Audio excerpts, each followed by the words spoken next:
Hi, my name is Tiago Duarte from Daily Beats, and in today's video we are going to talk about the 5 tips to make your beats sound professional.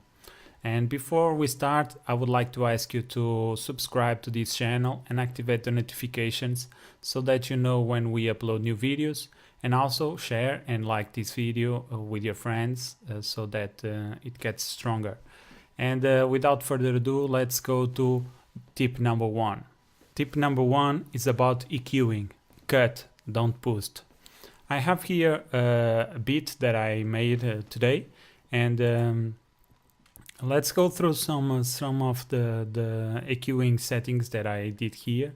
And basically what this tip it's all about, it's about EQing, as I said, and it's pretty much about how you can, or what's the best way to EQ.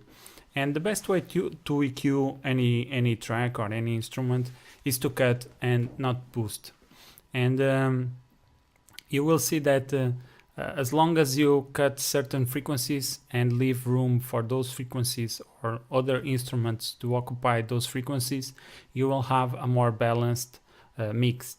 And I don't want to say it's better to cut rather than boost, but in the most cases it's better to cut, because when you boost you are introducing tone, you are affecting the tone of the instruments, and I can show you how. So let's say I have this piano here, and what I'm doing is just cutting a little bit of the low hand to give room to the bass and sub bass. But let's say I wanted to boost something, and let's choose here a frequency, for instance this frequency here. I will exaggerate it, and you can see if you boost it, you are giving tone to this instrument, which is not a good idea. It depends, again, it depends a lot on your mixing decisions and the kind of track you are mixing. But as a general rule, you want to cut instead of boosting, and that can help you a lot with making your beats sound more professional. So let's say here, for instance, in let's see other instrument here in the strings. Let me go to a part where we have strings here. And I don't know what's happening. My CPU is over the roof. Let me turn off some of the plugins. Okay. And as you can see here, I wouldn't. Let me try to see something else. It's here something in the master, maybe this one here. Okay, I was transferring some files, sorry about that. But again, let's go to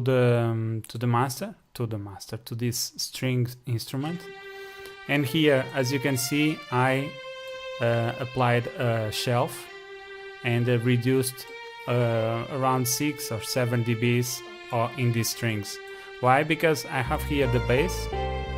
Sorry, this is the piano. I have here the bass, and if I take off I turn it off, this Fidelity EQ, it gets a little bit more muddy. In this case, the strings fit better in the overall instrumental, and I can Daily Beats. I still have the tag, so let me take off the plugin.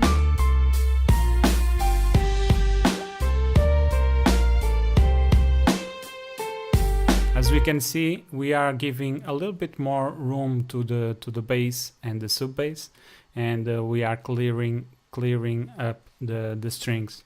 So again, this is a rule, not a rule, but a recommendation. It's always better to cut and not boost, but again, it depends on what kind of effect you want to reproduce or create. and it will vary a lot in which kind of music you are mixing. But as a general rule, always try to cut and not boost. And with that, we can go to tip number 2. Tip number 2, don't overcompress. When I was beginning making music and learning mixing, I didn't use a lot of compression because I didn't understand it. And that's something that you have to deal with. And it's better for you to try it out, practice, and I don't know, make some mistakes and learn from that. And always try to understand better compression. So here in this example that I have here, let me put here in the drums, and some parts that I compress is here the the drum group. I have several drums. I have a snare, a drum too, and 2 channels of drums and cymbals. And if you listen here, so let me put the drums only. I have here a compressor that does a little bit of compression, only minus 2.4 reduction. And as you can see, I have a big ratio, not big, but a ratio of 4:1. And if I take off or if I bypass this plugin, you see it's a little bit louder. And that's the thing. Here it's trying to glue all the plugin, all the drums. And if I take all the sounds, or if I unbypass, that's a word, whatever. Here you will see that the drums are not that, how can I say, with compression the drums fit better in the mix. So listen, it's very subtle, but that's the thing of compression. It's the subtle things that you do that make a big difference in the end.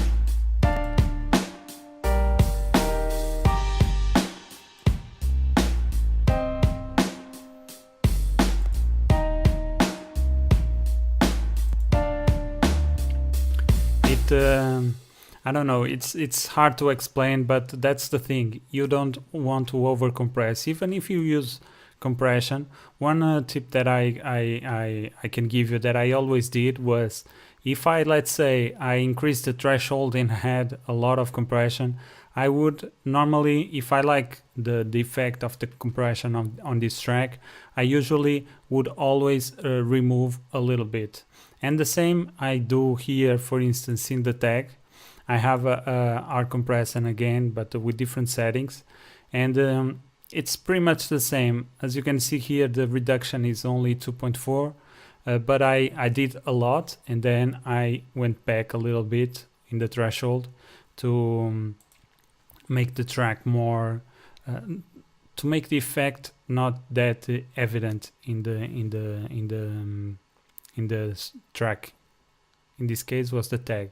But here, for instance, in the stereo bus, I usually put a compressor, and if we can see, we only have minus 1.0, minus 1.8 dBs of reduction, with a very soft ratio of 2:1, and this helps tame the peaks a little bit. And it's a good way for you to prepare your mix for the mastering chain. And in this case, it gives a little bit of compression, not too much. Only the maximum is minus 2.1 in the loudest parts, and it helps to have a more even mix. And then after the mix, we have the channel, and here again I applied a bunch of compression. And for instance, here the limiter is basically a compressor with a ratio in the maximum 20 up, 20, a ratio of 20:1 or higher to infinite. And here in this limiter, for instance, I'm using the Waves L1 limiter, but you can use whatever limiter you have. For instance, here we have in FL Studio the Fruity limiter, as you can see here. This one is a little bit harder to know how much compression you are applying, or how much the signal is being compressed, because there is no active cue unless you do something like this. Here in the int panel, here in the left top corner, you can see how much you can go ahead and go through the screen here, and you will see how much compression you are applying to the signal, which is okay, but it's a little bit harder to understand. But again, let's go to the tip number 2, which is compression. Here, for instance, in this first stage of limiting, I have here 2.0 dBs of reduction, and if I clear it, you will see that it is very gentle. On the maximum it was 2.8, but here, as you can see here in this part, is only minus 1.2. What I did was to crank this knob or turn down the threshold, and when I saw that I had a lot of compression, I went back and reduced a little bit so that I don't over compress my sounds. And here in the last stage, it's the same here. I didn't had to go lower than this, because we already have this one bringing up the dynamic range, or the peaks, they are going up. But here I use the same principle. I always do a little bit of compression here, and when I usually increase or decrease the threshold, but I normally, when I feel that the sound is good, when I feel that the sound is pleasing to my ears for the effect that I want, I usually go back a little bit. So let's say I was in 2.2 or 2, I can see a lot of reduction here, not a lot, but I can see some reduction. I usually go back a little bit just to be safe.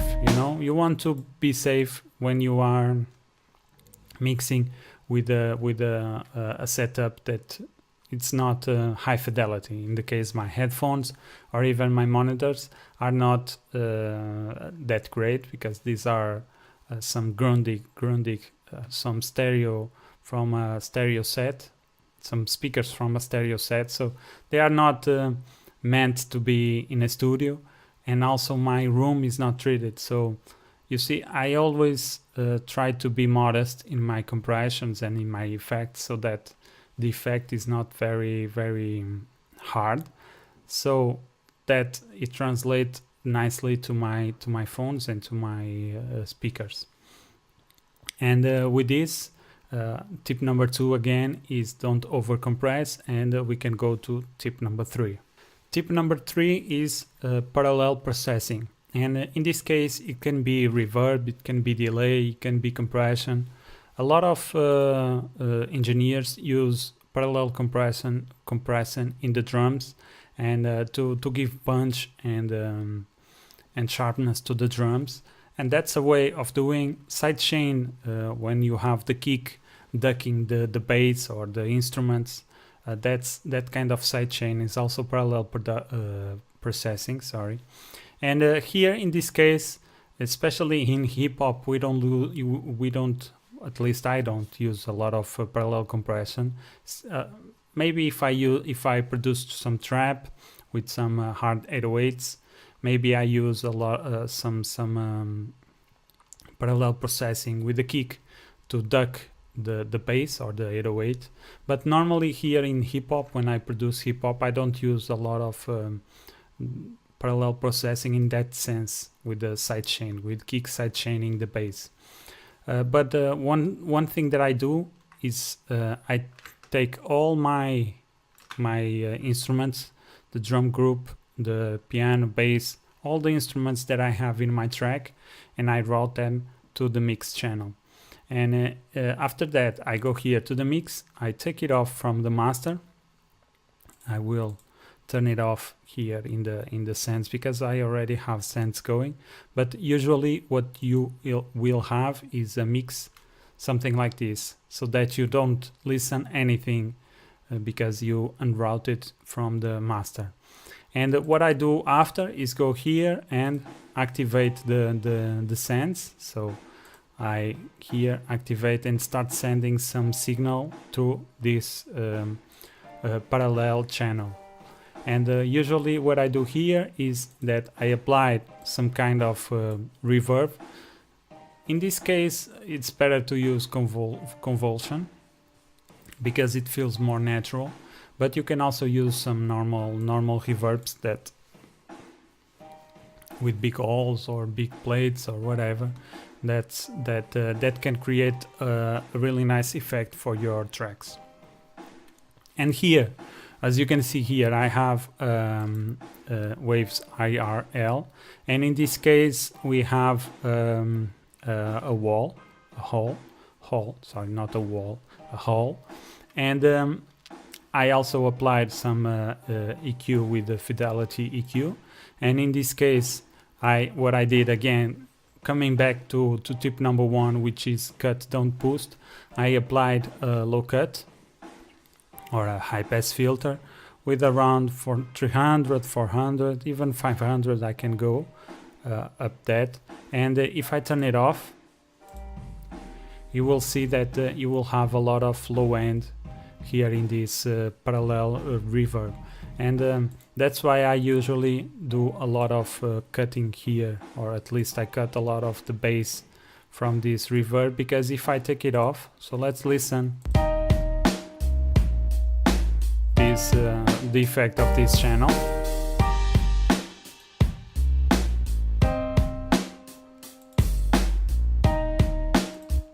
Try to listen to the snare. The tail of the snare, you will see that it elongates or gives a sense that we are in a room.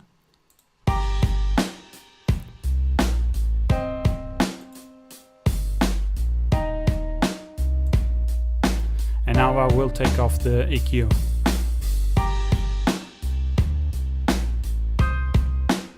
You see that low end, it's interfering with the bass and the kick, and it's giving some kind of I don't know, it's mudding the mix in the low end.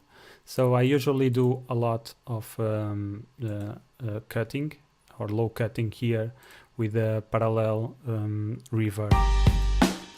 And also you can have a different one in this case, so let's listen to the second one. The second one here, it's a even bigger delay. This is a recital hall, and this is even bigger. And again, I also have the Fidelity EQ cutting off the low end. You know, I just want that bright side of the parallel reverb. And let's listen.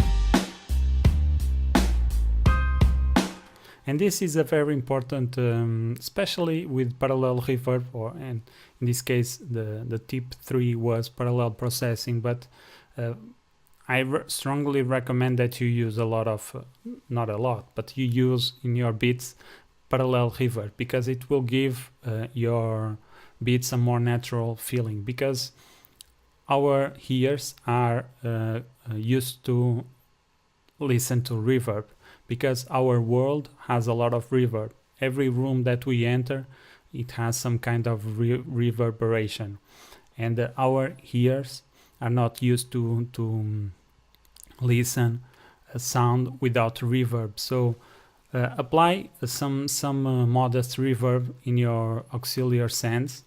So in this case, it creates a more natural feeling to your beats, and thus a more professional sounding beat in the result. So let's listen with all the sends, and I will take it off and put it on again.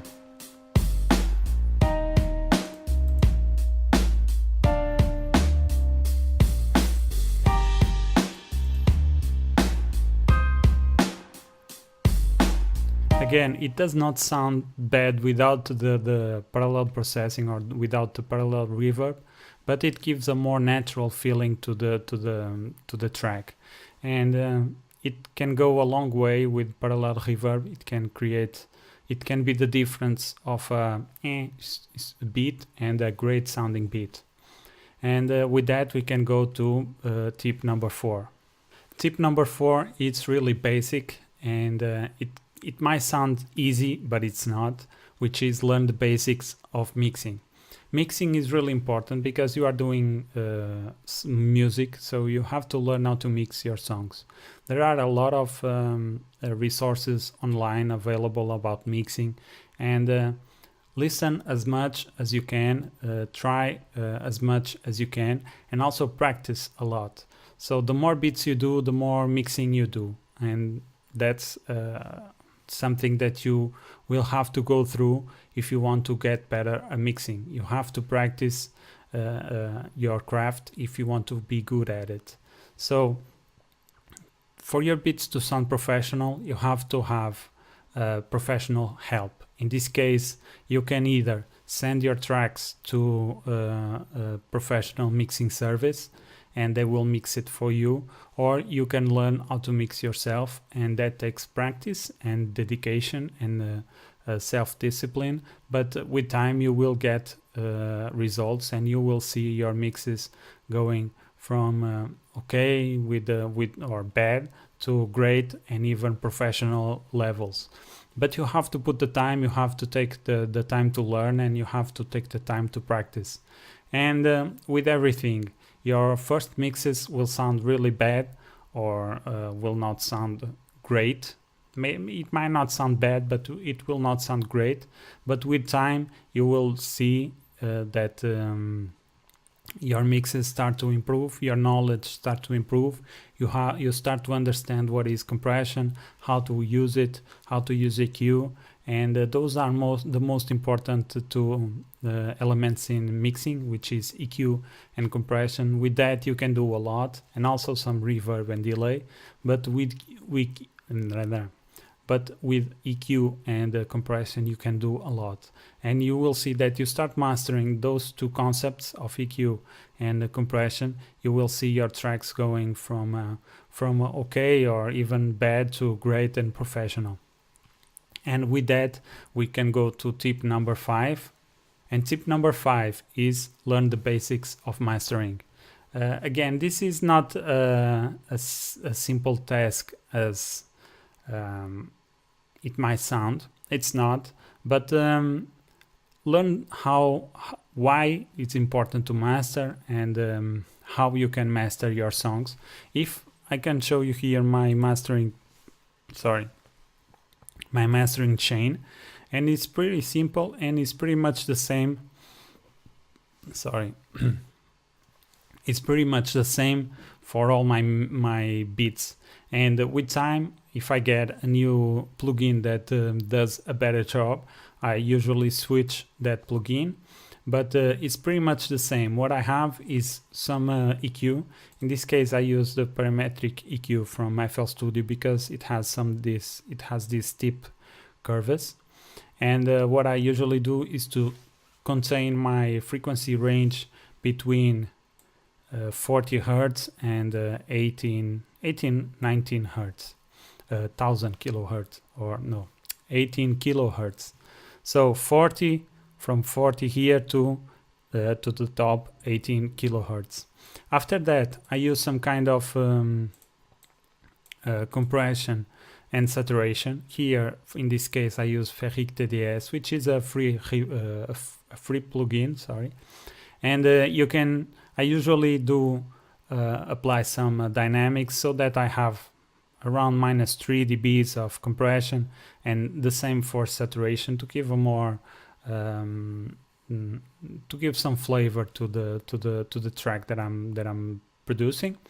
Then I use Maximus to do some stereo separation, and as you can see here in the low, mid and the high, in this knob, which is stereo separation, I have all the way down to mono in the lows. The mids, I usually do some kind of stereo separation between 30 to 40% of separation, and the highs pretty much the same, between 30 to 40, and it depends. Sometimes I give the highs a little more and the mids less, and vice versa. It depends on the track. After that I use a limiter, and this one is just to bring the volume up, and in the last one I use it a little bit just to give a little bit of compression in the end. And this is pretty much my compression, my mastering chain. And as you can see, it's not sophisticated, because most of us who make beats, or beat makers, or even producers, are in rooms that are not fitted to mastering, because you have to have great speakers, great acoustics, gear, and we usually don't have. We do all our work inside DAWs, and don't let that take you down just because you are mastering here in DAWs. You can do, I will not say as good as, but you can do great job mastering in your DAWs with your headphones, and have your song streamed on the internet millions of times, and you can do everything inside your DAW, inside your laptop or your computer. So don't let that scare you. You don't need fancy equipment. If you can have it, great. If you don't, just use what you have, and with time you will start improving your plugins, your DAWs, your whatever, your sounds, and you will see that you will have better mixings and the final better mastered tracks. And again, if you start learning the basics of mastering, what you have to do, you will then apply that. It's pretty much the same as learning the basic of mixing. At first you will suck. You will only apply the limiter and do some kind of compression just to bring the level up, but with time you will start applying different concepts, trying out things, and making mistakes with your mixes. And that's the way of moving forward. Is trying, is practicing, is with the experience. And let's review the 5 tips. The first tip is to cut, don't boost. Use EQ cutting, not boosting. The second one is don't over compress. If you compress something, always go back a little bit in the threshold in the settings, so that you don't have a very hard effect on your tracks. The third one was parallel processing, which helps a great deal in creating a more natural and professional sound. The fourth one was to learn the basics of mixing. There are a ton of resources online that you can find to learn the basics of mixing. And the fifth and last one was to learn the basics of mastering. And with this, I finish this video. I hope you enjoyed. I hope these tips were useful. If you have any questions, just leave them below. And if you are not subscribed to this channel, please do subscribe and activate the notifications so that you know when we upload new videos. And also share and like this video, and it helps a lot to make it stronger.